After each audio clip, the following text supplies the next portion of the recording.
In any case, in this mythology, in this particular story that we put together, my brother and I, the sage, the dancer, and the fool, it was the very first instance in which the central figure, this clown, Wisagechak, was seen here walking down the streets of Toronto. This was, and there was poetry that went with this that was written in Cree and English. That went, and then Wisagechak, Gibmotitniti on Queen Street, Bay Street. It was that kind of stuff, you know. For the first time, the trickster, the very heart of the native mythological heartbeat came to downtown Toronto. And I think that was the little revolutionary development that happened back then. That was about 15 to 18 years ago that we did that show. And we continue to do these shows that speak about these extraordinary mythological gods. And it's not just show business we're talking about here. It's not just art. These subjects lean on and affect other areas of life. Particularly, as I said earlier, about like issues of the environment. The fact that in one case, in one instance, like we've been evicted from the garden and nature has no soul. There are that particular myth, that story, that narrative of eviction from a garden is unique to only 3 world mythologies. All others, and most others that I know of anyway, and I haven't done all my research, it'll take me a lifetime, that story does not exist. So wouldn't it mean then, therefore, wouldn't the equation be such that we are still in that garden? And that we are here to protect it, to be partners with it? You know, in the Cree language, for instance, which I speak fluently, which is better than my Cree, which is better than my English.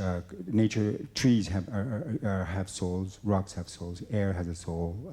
The sun is an animate entity, just like man and woman, just like you and me. You talk to a tree as a who, not as an it, for instance. In fact, you can have much more, I'm sure you've had much more intelligent conversations with trees than you've had with many people in your lifetime. Bet you $10. Anyway, so that when it comes to the preservation of northern Manitoba and its extraordinary beauty, when it comes to the preservation of our beautiful country, Canada, and its extraordinary beauty, I think that it is of the essence that we start thinking it maybe in those terms, in larger terms, that this is a garden that has to be protected, that we haven't been evicted, that it's our responsibility to be partners with it, to care for it, to love it, you know? So that's one point. One point that is being brought forward by having this subject matter talked about in our literature. But another one, of course, is the fact that, like, at least where I come from, and please don't tell me that it happens here in Toronto, the amount of violence against women, it's just horrendous. Every day you read in the papers about somebody a woman who's been killed in some grotesque manner by a man, a heterosexual man. You know, it seems to me that, like, and you read that every day, just every day. You know, like the Edmonton prostitutes, the ones in Vancouver, like Mr. Pickett. Is it his name? Pickett? The guy in Vancouver? I don't even want to know his name. The pig farmer, you know? How many is it so far? 42 women? We went to school with a girl called Helen Betty Osborne, who was raped by having a screwdriver rammed up her vagina 56 times. And you're telling us the relationship between men and women is what's normal and healthy? And glorious and joyful, and it's not. It seems to me that we're talking about here is this a two-gender system that is part and parcel of this monotheistic system, this idea of only one God, and that God is heterosexual male to the exclusion of everything else. It seems to me that that system has certain inadequacies, that there has to be room for the rest of us in there somewhere, you know, and that this two-gender system is not working. There's way too much violence and ugliness and murder, that it's crying out for a 3-4 multi-gender system. It's crying out for same-sex marriage. Anyway, I'll end my piece with and the piece that's coming up next, hopefully somebody will produce it, because that's the other problem we're having right now, is that there's this controversy raging in the theater community as to whether or not only Native actors have the right to play Native roles.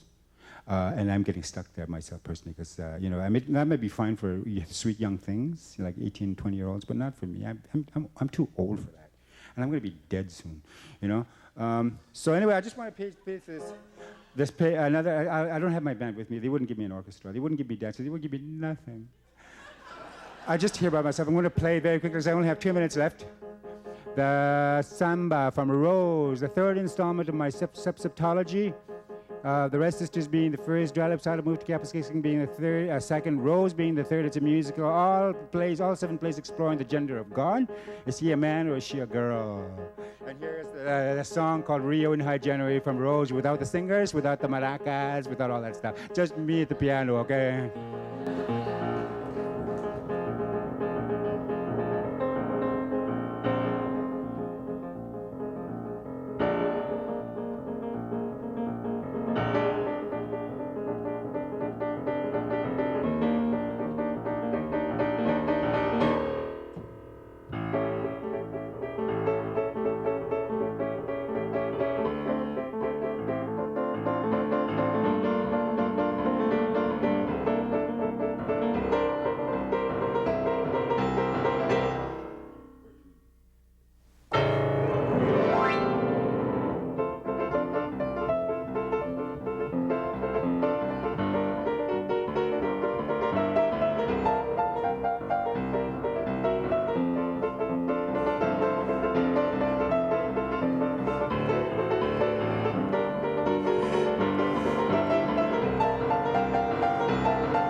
I have 34 seconds.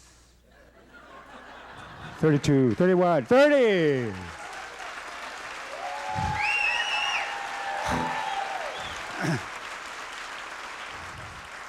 Shh! That's enough. I only have 19 seconds to say thank you.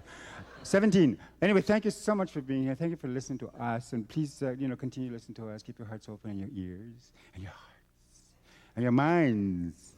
Everything else. Thank you so much and have a wonderful time.